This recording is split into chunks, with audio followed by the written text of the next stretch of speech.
This is the question asked in today's SkillTrack Daily Challenge. So we are given two strings of equal length as input, and our task is to print the characters of the string S1 and S2 in a zigzag manner. So for the particular input, let us try forming our output. So first we have to print the first character of S1, and the first character of S1 is N.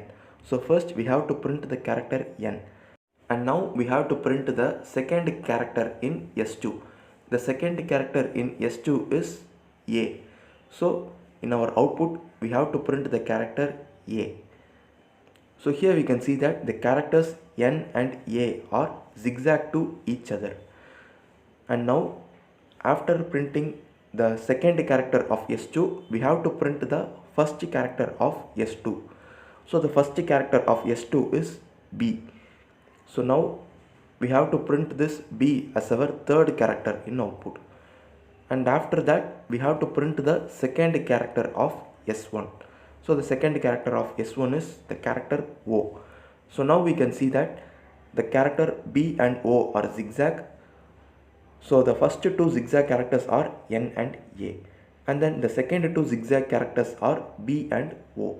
So totally we have printed 4 characters from the string S1 and S2. So this is how we should be printing the characters alternatively. Now we should do the same by starting from the character T. So from T and L. So these are the two zigzag characters present in S1 and S2.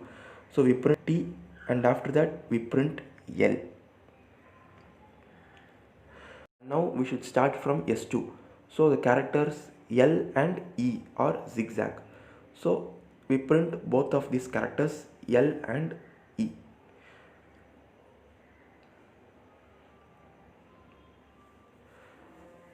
So here we have printed the characters present in S1 and S2 in zigzag fashion, and there are no more characters left in S1 and S2. So this is our expected output, and we also get the same. Similarly, let us see our sample input 2. So let us quickly print the characters in zigzag fashion. So first we have to start from A. So I am highlighting A, and now the character zigzag to it is 5. So A 5, and then we should print 4B. So 4B. So now we have printed first 4 characters. So we should move to the next. So we should move to the character C. So the zigzag character to it is the @ symbol. So we print C and @. So we print 2 characters, and now the remaining 2 characters are 6 and 1. So they are also zigzag to each other. So I also print 6 and 1. And now we move to the character 2.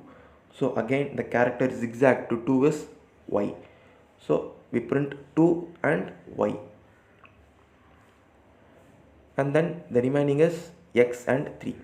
So we have printed all the characters in S1 and S2 in zigzag fashion, and there are no more characters left to print. So this is our expected output. Now let us see how to write a C program for this. So first I am creating 2 character arrays named S1 and S2, and in each character array we can store up to 1000 characters. And in the next line I am accepting the 2 input in a string format and storing them into the character arrays S1 and S2. So now we can start printing the characters in a zigzag pattern. So first I am creating a loop that starts to iterate from 0 till string length of S1 minus 1. And here we can include string length of S1 or string length of S2, because it is given in the question that both the character arrays are of same length, and we iterate only till string length minus 1, and in every iteration we increment the value of I by 2, because in every iteration we will be printing 2 characters from S1 and 2 characters from S2. So totally we will be printing 4 characters.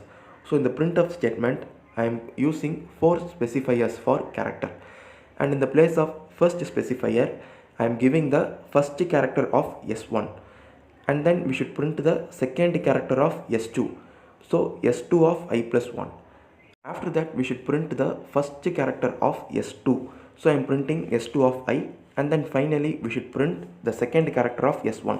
So S1 of I. In every iteration of this loop, we will be printing two characters from S1 and two characters from S2, and we are printing it in the zigzag fashion as per the condition given in the question. So now let us give our sample input 1 and let us check whether we get correct output or not. So for the sample input 1, this is our expected output. So we also get the correct output. And now let us try running our program with sample input 2.